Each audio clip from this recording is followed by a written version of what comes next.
Hi guys, welcome back to Muggles and Mocha, covering Chapter 8 of Harry Potter and the Sorcerer's Stone. I wanted to start by saying a big thank you to all of you out there who have told your friends about these videos or articles, or have shared them on social media or even liked them.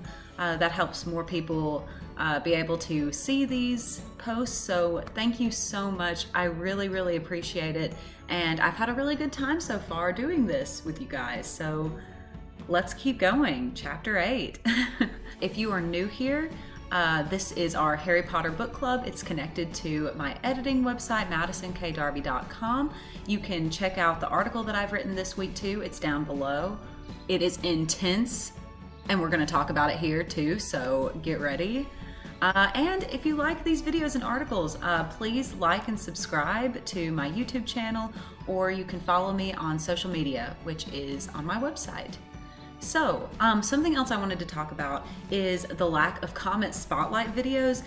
I'm trying to figure out how to work those in, but these videos can get really long, and I just didn't want to introduce too much content into it to make the videos too lengthy. So depending on the length of the video, there may be a comment spotlight. But I read all of your comments. I try to reply.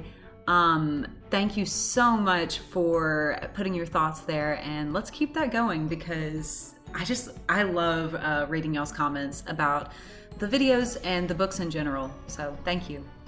In case you missed it, last week's video was so fun about the Hogwarts houses, and I've posted that in the description of this video as well, along with my article for this week.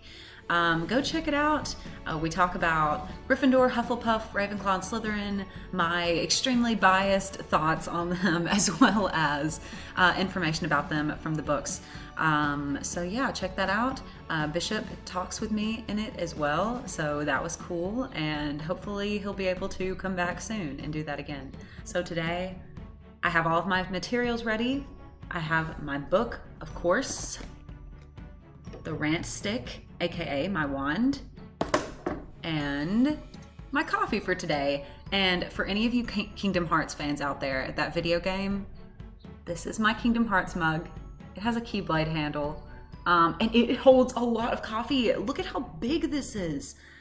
I don't know why I used my head as a measurement, but yeah, it's a lot of coffee, so I need to get started so I can work my way through this. Like I said, this week we're talking about Chapter 8, and I am so happy with this week's article because it was surprising to me, learning my own thoughts about Professor Snape, which is what the article is about. We're going to dive into it a little bit in the video as well, and we're going to tackle the question of, is Snape a redeemable character in more ways than one? And if so, what ways? And we're not going to fully answer that question until the end of the series. I just want us to be able to really break down who he is and make that decision for ourselves. So that is going to be very fun, very ranty. Yeah, let's talk about Snape. But first, we do start this chapter with Harry having his first classes. And isn't this chapter so fun? Because we get to see all of these nuances of Hogwarts, these magical moving staircases, the trick steps, the doors, the ghosts, Peeves. Oh my gosh, y'all. Why didn't Peeves make it into the movies? This is a legitimate question. Like, why do you think he didn't make it in? Was he just too goofy? Because he's important, and I think that he's just a fun character who causes so much mischief and trouble. And I'm really mad that Filch was in the movies, but stinking Peeves wasn't, his like nemesis. I'm just upset that Peeves didn't make the cut because he's funny and I like him. And we also have Harry starting his first classes. We get the main slew of them: Professor Flitwick, McGonagall, Professor Sprout, Professor Binns, another casualty of the movies. Yeah, Harry is getting used to navigating the castle, going to classes. We get an introduction to Quirrell's class, who we know is the villain, kind of, of this book, the unsuspected villain. And we'll talk about him a little bit more, probably towards the end of the book when we can really focus on him, because his backstory is interesting. So we'll talk about him. And then we have Harry going to his first potions class. He's already heard some bad things about Snape, especially what Snape thinks about Gryffindors and how he's very partial to Slytherin. So Harry's already a little nervous, but he's also nervous because, as you'll remember, he has already had the thought that Snape does not like him. Snape gave him a mean look. The way he was looking at him, Harry got scared, and Harry's scar also hurts for the first time there. Which, looking back, we know that was because of Quirrell, but okay, I have to say something really quick. This is a huge moment, not just because Snape is introduced, but it introduces the thought that Harry will always view Snape as a villain, as a dark wizard who isn't really working for good. And it starts here.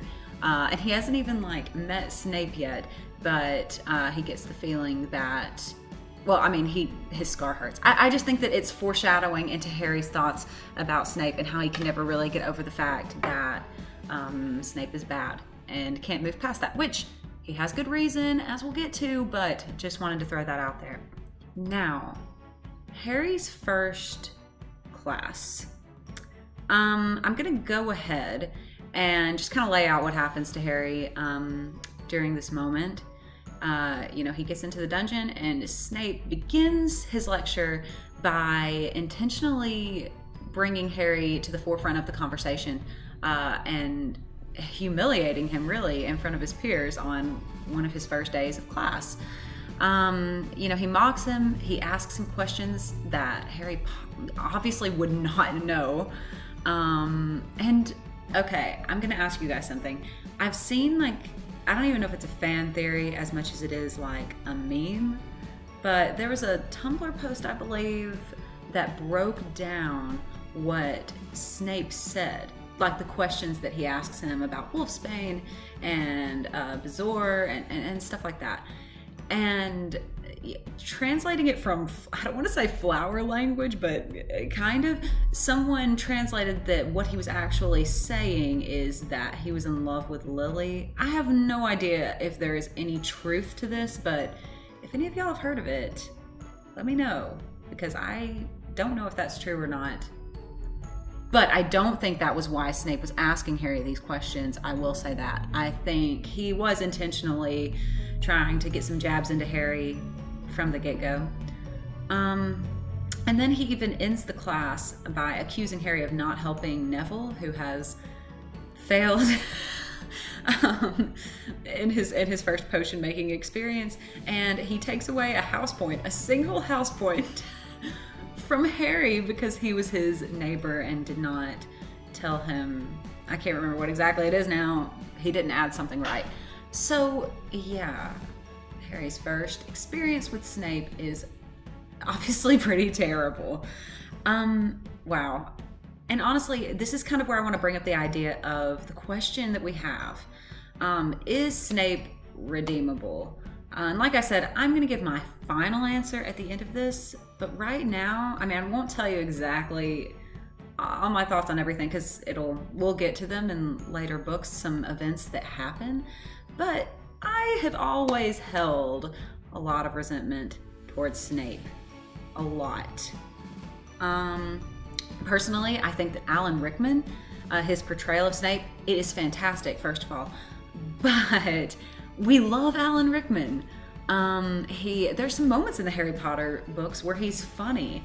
I particularly think of the fourth Harry Potter movie, The Goblet of Fire, when you've got the musical montage and they're talking about asking dates to the Yule Ball, and Snape is hitting Ron in the head, or hitting both him and Harry, and it's kind of funny. I think that Alan Rickman brought a certain charm to Snape that we do not have in the book. I can't think of a single moment in the book where I felt some sort of humor toward Snape or thought he was charming in any way, even if it's laughing at how sarcastic he is, I don't know. I just think that like we have some fonder feelings towards Snape because of Alan Rickman's fantastic portrayal of him in the movies. So I am going to be focusing on book Snape, who I think is a lot worse than movie Snape. There's some things that we don't get in the movies that happen in the book. Yeah. So I am trying to reanalyze Snape, and as we know, like, his sacrifice, huge. What he did for Dumbledore and the danger he put himself in is huge. But in my mind, I've just never been able to absolve him of being a terrible person. And I still harbor hard feelings towards Snape and how he treated Harry and his friends growing up. So yeah, that's kind of where I am. Like I said, I'm not going to bring up every single instance that I have, but we'll get to them. We'll get to them. But the point is, I'm trying to not change my opinion, but solidify or change my opinion depending on what we find. We're going to dive into Snape and look at him for who he is and not take his sacrifice for granted. I don't take his sacrifice for granted, but I don't think I look at it in as positive a light as it should be in the face of everything he's done and who he is. And like, I think he legitimately hated Harry throughout the entire books, and that's really hard to get past. So yeah, let's dive in. Snape. All right, let's talk about him in this first book. You know, eventually we're going to be analyzing Snape at different points in the books based on what we know about him, including, you know, all the stuff that we find out at the end of the book series. So, such as his upbringing, his time at Hogwarts, his relationship with Lily and James Potter, his time as a Death Eater, and what follows after that period. Now, what follows after is intense, and I think I do this. I lose the importance of that period of time. The period of time when he does decide to work for Dumbledore and be a spy for him. Like, what all does that entail? What's he going through mentally at that point? I lose it in the face of his past. And that's something, and I think it's because we don't really get an insight into his mental state during the books, which is when he's going through this stage of his life. Which makes it even more interesting because we're going to need to look at his actions and his behavior and certain things that he says and analyze them from there. Part of me wishes that I would have read the books a little more recently, because I know I'm talking about this while I'm reading the first book, and so there's so much that I'm sure he says later that I'll discover and be like, oh my goodness, I forgot. That'll come into play as we go. But yeah, the time when Harry's at Hogwarts, I think, is a time full of misery for Snape, is kind of what I'm learning. And like I said, it's the time I really want to understand, because I think it'll help me form my opinion on in what ways is Snape redeemable. And one moment I do want to bring up quickly that's just kind of like a flash forward to show you what I mean by this is these little insights we get into how Snape is feeling, is such as when Harry is learning occlumency. And I have no idea if I'm pronouncing that right, please don't judge, but he's having to go through these torturous sessions with Snape breaking into his mind all the time. And before each class, Snape takes out his memories and puts them into a pensieve for so Harry won't see them. And Harry, of course, goes into the pensieve and sees what is in there. And the memory he sees is when we first learn about Snape and James's huge disconnect. That's a very light way of saying it. They hated each other, and we see James kind of bully Snape unprovoked, which is really troubling for Harry going forward, but you know, we'll get to that. What I want to talk about is the fact that this is Snape's worst memory, and why. Why is this one of Snape's worst memories that he has? I don't think, even though, you know, we have James picking on him, I more so think that it is Snape's worst memory because this was the moment when his friendship with Lily was destroyed, with the use of the word mudblood. Like, that was the final straw in their friendship, and that was when it died. And the fact that that's still one of his worst memories, gosh, it's been 15 years since she's died, even more than that since, you know, all of that happened at Hogwarts when Snape was in school. And so I think that just shows that Snape is a person that holds on to things in his life. He's a slow burner, which I really think fits with the class he teaches very well. It takes a lot of patience, a lot of time, a lot of consideration, a lot of planning, and that is what Snape does throughout these books. And so yeah, that's just one moment where we see how all of this is still plaguing him, the betrayal and what happened with Lily and her death. So yeah, this is gonna get deep, you guys. Every time we talk about Snape, it's a lot of this video I'm gonna have to cut a lot because it's just me sitting here just like, gosh, there's a lot going on here. So I do think that Snape is a tragic figure for sure, and he may be the most tragic. I'm gonna go ahead and say that. I think that y'all are gonna make fun of me. I think Voldemort is tragic in a way. He is, all right, but he is still, I think, kind of inherently evil, while Snape might be kind of a result of his circumstances. So I do think that Snape is one of the most tragic figures in the book, which will also come into our discussion. But in this book, though, where is Snape? And honestly, when I started writing the article, I thought I was gonna bash Snape. And I was like, people are gonna be so mad at me. Some who are Snape lovers, I don't know. I just thought that I was gonna get some flack for it.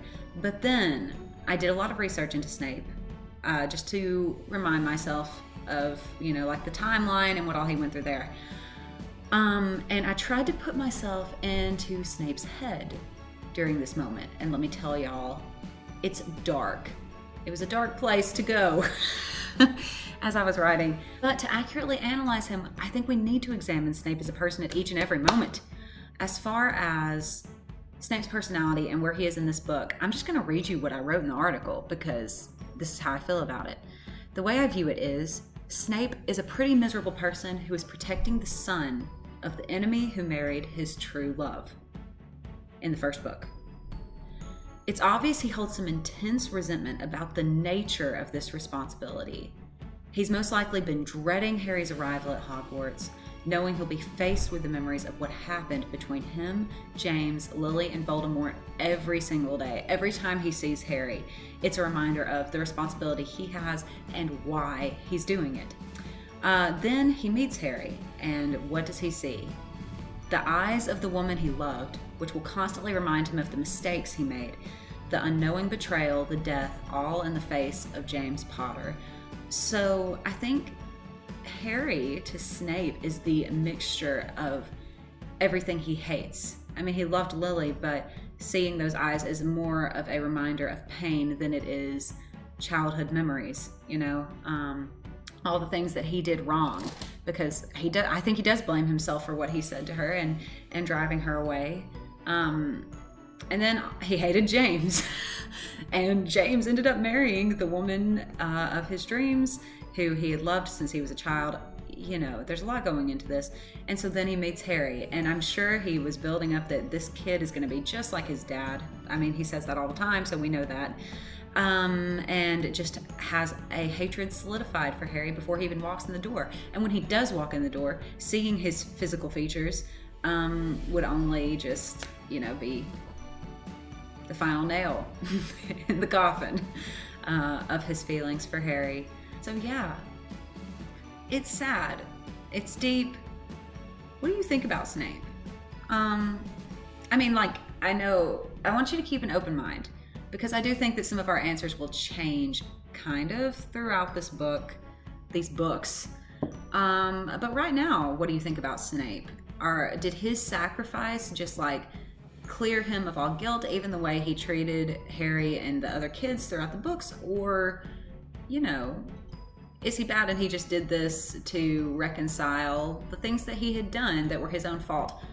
That's pretty harsh, but I'm just trying to lay out both sides, okay? What do you think? Let me know in the comments. Because then, of course, I know I've been delving into Snape's mindset, and almost, it might seem like I'm trying to defend him, but I'm not. I'm just trying to give a well-rounded look at who he is, because obviously I have trouble with Snape. and I need to do this for me. I need to look at the opposite side of my opinion to just try to see where he is. But the other side, Snape is so mean to children, not just Harry. There is a particular moment that stands out, and you know what? I have to go ahead and say it. In the Goblet of Fire, whenever Malfoy, or I don't know who hits Hermione, but it's in a fight, she gets hit and her teeth grow. You know what I'm talking about. Didn't make it into the movie, unfortunately. I've always kind of like wondered what that looked like. But her teeth, her front teeth are like hanging over her jaw because they're so big from this curse. And Snape literally says that he doesn't see any difference. Oh my gosh. How is he still working there at Hogwarts? Like, you're gonna belittle a 14-year-old girl's appearance? I can't get over it. And then the fact that I think that no matter what, he always did hate Harry, and Harry was not worth being hated to that extent, all right? So, I don't know. There's a lot to Snape. We'll talk about it. Something else, you know, we won't go into Snape's background right now, but we all know that that's also pretty messed up and played a part into the person that he is. You know, does he really know what love is or what love is supposed to look like? Because he just craved someone to admire him and treat him as an actual human being and care for what he thought. And then he meets Lily, and she's the first person who ever did that. So, like, is his love based on a need for someone to just care about him? Oh my gosh, y'all, I told you, this is a complex situation. So believe me, there are many rants I'm going to be giving about Snape, either about how mad I am about what he's doing, or about the things that have affected him throughout his life and his mental state. It may seem like I'm a bit confused, and it's because I am. Like, oh dear. Come with me on this journey to decide what I think about Snape as a character, because over the years I have steadily grown more resentful of him, and I don't like him. So let's see if that changes through this next read of the book series. So yeah, Snape. Harry leaves his class and is horrified. And so he goes to visit Hagrid and have tea with him, which is good for the end of such a terrible day. And Hagrid actually changes the subject when Harry brings up Snape and the fact that he thinks he hates him, because Hagrid also knows, and Harry will soon find out. But yeah, they end by talking about the Gringotts break-in, and Harry begins to expect that the package he and Hagrid took from Gringotts is what the thieves were after, and that it could be now at Hogwarts. So yeah, we kind of have that getting started. Our last paragraph reads, as Harry and Ron walked back to the castle for dinner, their pockets weighed down with rock cakes they had been too polite to refuse. Harry thought that none of the lessons he had had so far had given him as much to think about as tea with Hagrid. Had Hagrid collected that package just in time? Where was it now? And did Hagrid know something about Snape that he didn't want to tell Harry? Man. So that's where we leave it, and our next chapter is the Midnight Duel. I know we're talking about a lot of things that didn't make it into the movies, and here's another one. We don't get Harry and Ron and Hermione and Neville. I kind of forgot he was there for the scene, sneaking out to go fight Malfoy. So let's read on and talk about that chapter next week. Once again, thank you so much for tuning in and listening to me rant, my favorite word, about Snape, and there will be many more to come as we cover more information about him. And I'm serious, please tell me in the comments, what is your overall thought about Snape? Do you like him? Do you not? Do you just feel sad when you think about him? Let us know. And I'm already excited to be with you next week and talk about Chapter 9. So until then, thanks for joining us on Muggles and Mocha, and I'll see you next time.